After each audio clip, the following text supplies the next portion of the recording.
Everybody, this is Janet Belsky, and we are on to episode 3 of Big Questions in Being Human. And I'm building on my personality lecture now to talk about that elusive and much wished for quality called happiness. Okay, so what does it really mean to be happy? We're going to then bust some stereotypes we have about who's happiest. And then we are going to talk about how you personally can have a happier life. Okay, so what is happiness? And I have in parentheses here why you should not search for happiness. Psychologists divide happiness into two qualities, two very different things. First thing is called hedonism, which is the happiness we get from the moment. So for instance, you see a piece of cake and you say to yourself, oh my, that cake is going to taste so good. It's going to make me so happy. So you go and you have that fabulous dessert. That search for immediate pleasure really is one kind of happiness. But the other kind is different. And that's called eudaimonic happiness. And basically what that means is, do you have a sense of meaning and purpose in your life? And psychologists are going to argue that the deeper kind of happiness is really having a sense of meaning and purpose. Here is a wonderful quote, Ralph Waldo Emerson. The purpose of life is not to be happy. It's to be useful. It's to be honorable. It's to be compassionate. It's to have made some difference, feeling that you have lived and lived well. And that's really what we're going to be looking at today, eudaimonic.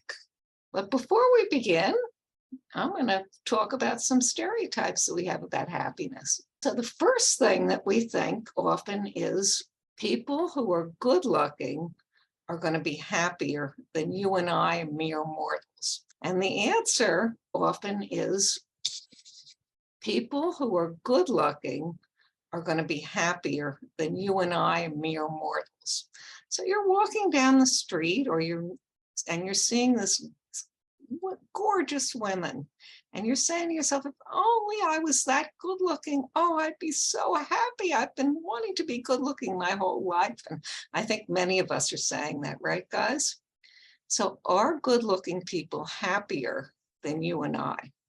And the answer, drawing on the research, is not really.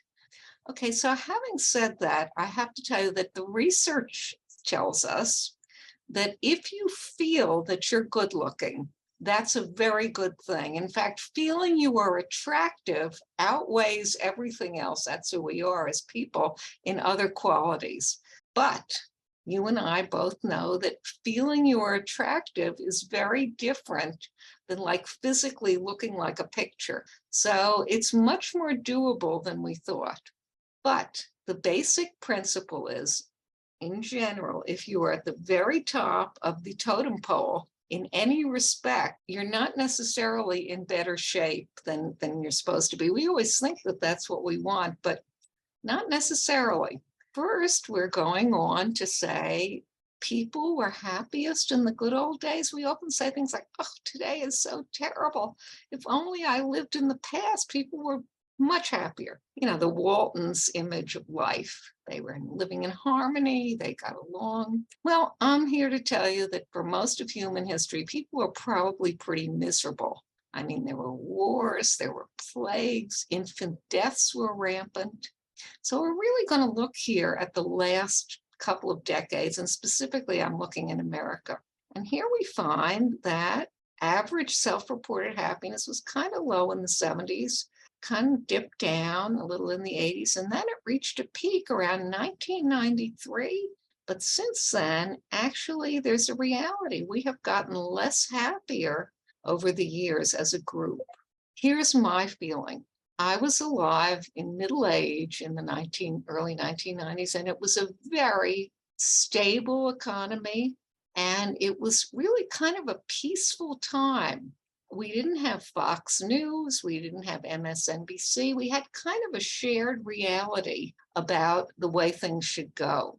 We generally felt better about our government. I mean, we're pretty angry about our government right now. And as we will talk in a second, the fact that you feel angry about your government relates generally much more than we thought to your own personal sense of security and happiness. The social inequalities really are contributing to a decline in our general personal happiness.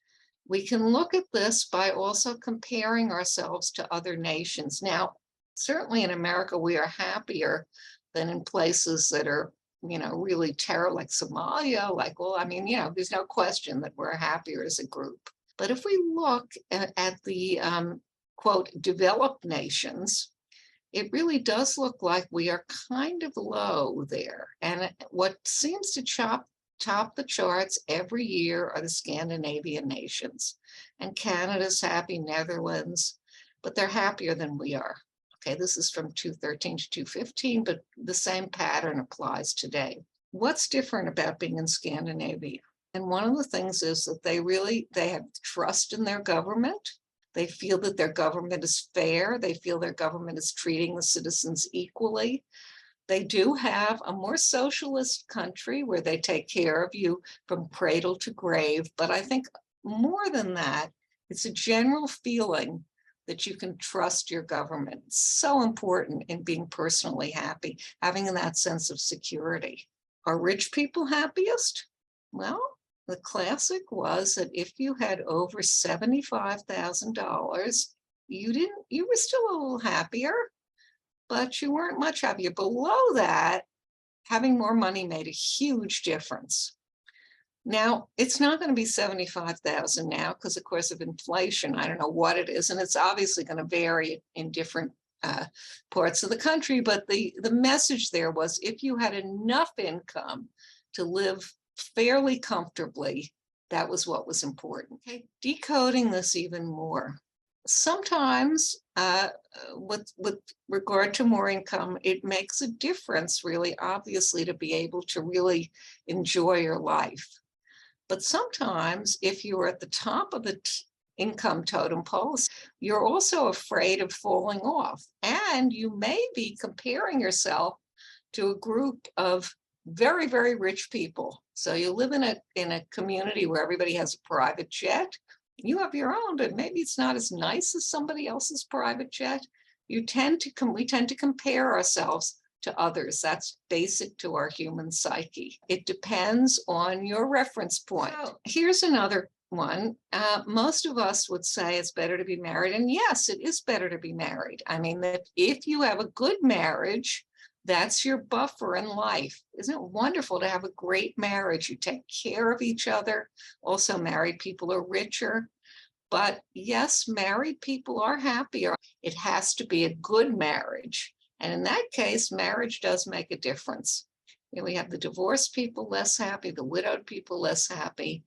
With a lot of cautions, it's better to be married if it's a good marriage. Are parents happiest? Well, that's a wash, guys. When I talk about parenthood, I'm going to tell you that on a day-to-day basis, parents of young children are less happy on a day-to-day basis than other people.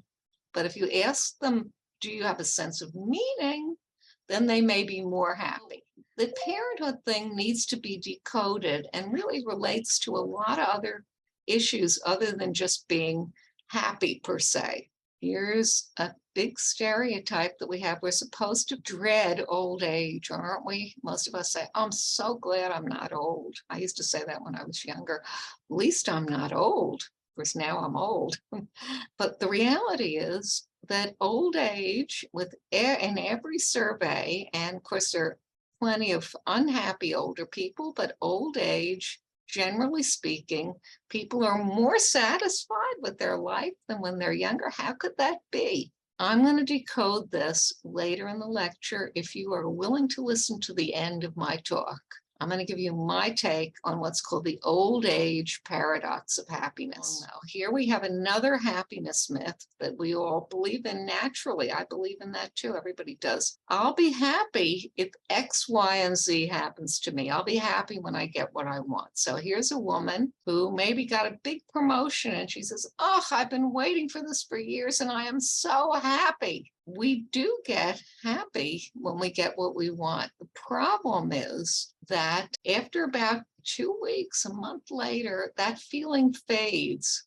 We say to ourselves, yeah, I'm happy. Maybe I'm happier, but I'm not as happy as I expected to be when I got that promotion. Soren Kierkegaard, a philosopher, put it beautifully. He said, pleasure disappoints, but possibility never. Looking forward to things is very, very important in our life. And when we attain what we thought we wanted, we may be happier, but kind of a disappointment, sometimes a letdown. It also applies to, will you be happy when your life is easy? I wish I had an easier life. Well, here we have an example of the vacation that you wanted to take, and you decided to go to the beach and just lie on the beach for maybe 2 or 3 weeks, thinking I'm going to be so happy when that happens. But after a week, you may say to yourself, this is getting really boring and I can't wait to go back to work. We need stress in our lives. That's what keeps our juices going. That's how we're built as human beings. So now we come to the research. How can you find a happier, and I'm putting that in parentheses because nobody is just happy. You want to have the tools to feel happier when you're not happy. We have some studies that show that if people feel that they are working towards meaningful goals, they feel happy. And Nietzsche, another philosopher, had a wonderful statement. He who has a why to live can bear any how. This explains a lot. It explains why when people go to war, even though they're unbelievably stressed, they have a sense of meaning and purpose to their lives. And when they go home, they may feel, gee, I'm at loose ends because I had a mission and now I don't have a mission anymore. Having a mission in life is enormously important in being happy. People feel happy when they are, kind of a no-brainer, doing what they want to do. But I think the key here is also when you're doing what your priorities are. So basically, though, you should be living authentically, fulfilling your passions and fulfilling your priorities. Number 3, people feel happy when they are giving. So here we have people that are really just happy, loving each other up. That's a big upper in our life when we are giving and when we are loving. How to live a more authentic life. And I am here taking my information from a man in my field named Paul Baltus, who actually was in aging. And he was talking about how to live a best life when you're older, but it turns out to apply to every age. Baltus said, target your main agendas, your main priorities, and then spend more time doing what you care about most. But a lot of us don't do it systematically. So here's your exercise. List your 2 or 3 top ranking agendas, the goals that are most important to you. Spending time with my family, at number 1. Traveling the world, cooking a great dinner, that's very meaningful to a lot of us. Fulfilling myself at work. Just list. They could be one of those or could be a different goal. Then I want you to do something a little different. List your top values. Is being competent very important to you? Is being generative very, very, very important to you? Taking care of your health? What are your top ideas and values for what's going to make you really a fulfilled person? And then devote more time each day and week acting according to your values and fulfilling your main goals. That's going to make you happier. You can do it systematically, or you can just kind of ballpark it right now and then think about what you're going to do in the next week, where you can really discover experientially what your passions are. And here I am taking my information from a man named Csikszentmihalyi, who developed a wonderful concept called flow. Beautiful word, isn't it? Csikszentmihalyi said, when you're really totally engaged in something, when you're unaware of time flying by, and when you're working at the top of your skills, you enter this wonderful state called flow. And here's an example of somebody that's in a flow state. He's an artist, and he's totally absorbed in it. And it's challenging him. And he might say, boy, the sun is going down and I was working for 5 hours. And gee, I didn't notice. It seemed like a minute went by. We can use our flow states to figure out what gives us pleasure in life. Here's your exercise. When during the past week did the hours fly by? Now, one of the things that puts me in a flow state is actually doing these PowerPoints. So I'll say, gee, I thought it was a minute and it turned out to be an hour. It's a little bit of an issue there. When did you feel most excited and energized? So here are some examples. I was talking with my best friend and time flew by. We had a wonderful conversation. I was working on my passion, my art, being at my server job. With Belsky, what's wrong with that? Why are you saying that? Well, the answer is one of the places that I really see flow and operation is at the restaurants I go to, even the Starbucks, by the way. People are very active. It's very fast paced. There's a lot to do. They feel that they are really competent and working at the top of their skills. Now, if the restaurant is too busy, and then you really just feel overwhelmed. But if the restaurant is too empty, it gets boring. Flow is a perfect synergy between the demands of the task and your ability to meet them. And when you feel in flow, you feel on the top of the world. So I would monitor when that happens, and then I would try to systematically spend more time in those kinds of activities, because that's going to make you happier. And now this actually comes from an old book called How to Meet Friends and How to Make People Like You. Dale Carnegie, that was his name, in the 1930s. But he basically said, if you compliment people when they're doing something well, that is one of the keys to being giving and to being happy. One of the things that you might want to try to do is when somebody does something good, don't just kind of pass it by. And it could be, something random like that server really served you a great meal. Compliment them and say, you're doing a great job specifically. And I like this and this and this for what you're doing. And that person blossoms when you do that. You would blossom if somebody told you that about yourself. So it's almost like the two of you are in a happiness bubble there. You're giving out the bouquet and they're accepting it and they're really beaming themselves. And that's one of the keys to living really a happier, sweeter little life there. Try to be helpful, especially when you want to help, not when you're forced to help. That's not going to make you happy. Give it a try. Maybe you don't want to initially, but you're going to feel better if you do sometimes. Number 3 is focus on acting loving with the people you most love. Now, you can spend a million hours with somebody and be absolutely miserable. We all know that. But if you act loving and caring, once again, there's a synergy that goes on and you're really living in a more happy environment to focus on the good things that you like about the person you're with. There are always going to be bad things, aren't there? But focus mainly on the good stuff in your mind. That's how to also have a good relationship. So why can old age ideally be the happiest time of life? And my insights come from Laura Carstensen, her theory of the lifespan. Carstensen said, when we don't have much of a future, it makes us more relaxed because we know we have an end point.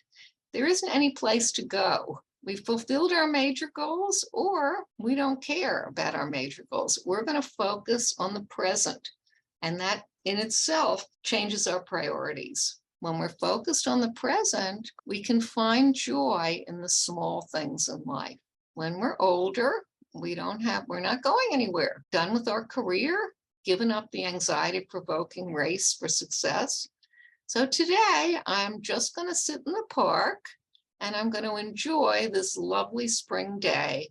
And in fact, that's a goal, but that's a much more immediate goal. And I'm just going to enjoy the moment. Being older gives us the chance to enjoy the moment in a way that we never could when we were younger and focused on the future. It also allows us to focus on what really matters, which is, as I always tell you, it's loving your family and your friends. You're now 75, my age 80. I can't really change the world. And frankly, I can't change the people I love. I tried. I just can't. I'm sick of trying to do that. What I'm going to do is I'm going to focus on the good parts of my life. And that's why people like me are very, very happy when they're old.